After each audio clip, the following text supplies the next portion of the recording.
Hi boys and girls, it is Wednesday evening around 6:30 dinner time. So I thought let's finish, I haven't read to you in a while. Let me finish reading to you our last chapter. Oh no, it's not our last chapter. Chapter 11. Let's see how far we get. I'm sitting outside. It's very nice out. I'm in my backyard. And I don't know if you noticed that beautiful tree behind me with the pink blossoms on it. I thought that looked so pretty. Let me see, a couple announcements. Sorry about anybody who didn't make the Google Meet. I was in the Google Meet with Casey, and I don't know what happened. There were like 4 of you that were hanging out, so I don't know how we resolved that. I was late joining the meeting, so I don't know if that had anything to do with it, but I apologize, and we'll be back on track for Thursday. I'll meet with the whole class. Okay, if you didn't finish your card for the healthcare workers, I would love if you could be completely done by Thursday, and I'm going to send them off to Caitlin to work. I think the ones I have now I'm sending with her. She's working on Thursday, so we'll send them to the hospital. And if you didn't hand yours in as you hand it in, I'll send it with Kate to work. Okay, here we go. So, at 10 o'clock, we all filed into the auditorium. Then Mrs. Morgan, the librarian, introduced Brian Tumpkin, telling us that millions of kids have read and loved his books, and how lucky we were that he was able to make a last-minute stop at our school. Brian Tumpkin walked on stage. He was tall, with gray hair and a gray beard. He waved to us. Then he turned and beckoned to someone backstage. "I've brought a friend with me," he said. "Come on, Uriah, hurry up. The boys and girls are waiting for you." Nobody came out on stage, but Brian Tumpkin pretended that Uriah had. He pretended to be holding Uriah's hand, and he kept talking to him as if he were really there. I thought, either this guy is really wacko or he's a great actor. Finally, he looked out the audience and asked if any of us saw Uriah. Someone down front called out, "I see him." I didn't even have to look. I knew whose voice it belonged to. "You see," Brian Tumpkin told the rest of us, "one of you can see Uriah? Come on up here, young man." Next thing I knew, Fudge was on stage. I slid down in my seat. "What's your name, young man?" "Fudge." "That's an unusual name," Brian Tumpkin said. "I know it," Fudge said. "How would you feel about helping me out today?" "Fudge." "It's a real privilege," Fudge said. I couldn't believe it. He finally learned how to use the word. You could see that Brian Tumpkin was impressed. He said, "Well, it's a real privilege for me, too." "That makes it unanimous," Fudge said. "My, you certainly have an impressive vocabulary," Brian Tumpkin said. "I learn a lot of new words at home." "That's wonderful. Some of them I'm not allowed to say in school. Some of them my bird can say. His name is Uncle Feather." I slid lower down in my seat. "What grade are you in, Fudge?" Brian Tumpkin asked. "Kindergarten." "Who was your teacher?" "I started out in Ratface's class, but now I'm in Miss Ziff's class. She's a lot nicer than Ratface." Ooh. Ugh. I covered my face with my hands. That's show don't tell, isn't it, boys and girls? He's embarrassed. Let's get on with our chalk talk now. "Shall we?" Brian Tumpkin said. "What's a chalk talk?" Fudge asked. "I'm going to sit down at my easel," Brian Tumpkin said, walking across the stage, "and you're going to describe a person to me, and I'm going to draw the person you describe. Do you think you can do that?" "Yes," Fudge said. "It's a man." "Oh, I'll need more help than that," Brian Tumpkin said, picking up a piece of chalk. "Is he tall or short?" "He's tall," Fudge said. "He has a fat belly that hangs over his pants, and he's mostly bald, but he's got some hair around the edges, and he wears glasses. He's got a pointy nose, a mustache that curls down around his mouth." Brian Tumpkin was drawing as fast as Fudge was talking.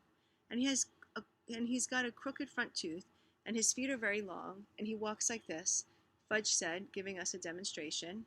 "Like a duck?" Brian Tumpkin asked. "Yes," Fudge said. All of a sudden, I knew who he was describing, and I wanted to get out of the auditorium as fast as I could. But then Fudge looked out at the audience and called, "Where are you, Peter? I can't see you."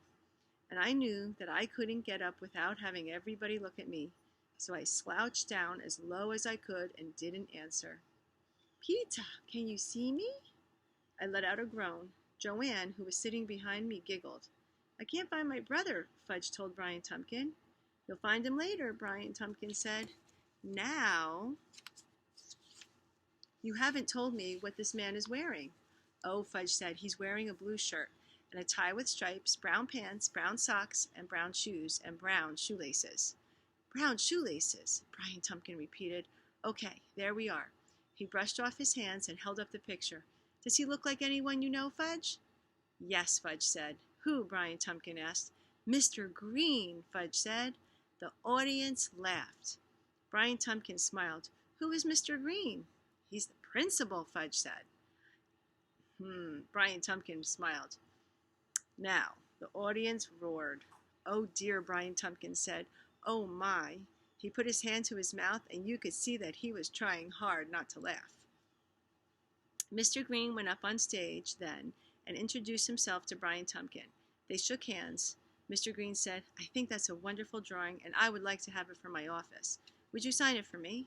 Certainly, Brian Tumpkin said. I'm very glad you like it. He signed his name across the drawing and handed it to Mr. Green. Everyone clapped. Then Fudge said, Mr. Green, was this a catastrophe? And Mr. Green laughed and said, Not quite, Fudge, but I'm sure you're going to try harder next time. I was sure too. All right, now we're heading into the last chapter. Chapter 12.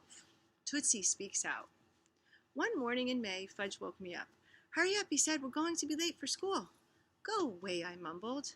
But he pulled off my blanket and shook me. You're really going to be late for school. I looked at my clock radio. 10 after 8.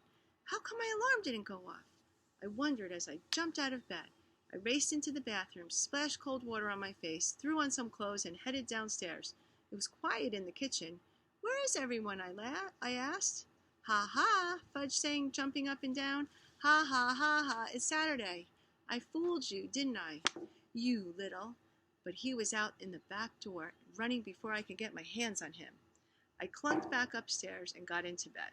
I like how the author says I clunked. Instead of saying I went upstairs, I clunked upstairs. I'm going to kill that kid, I told myself. I'm going to tear him to little pieces. I'm going to. I tossed and turned, but it was no use. I couldn't get back to sleep. I heard Tootsie babbling.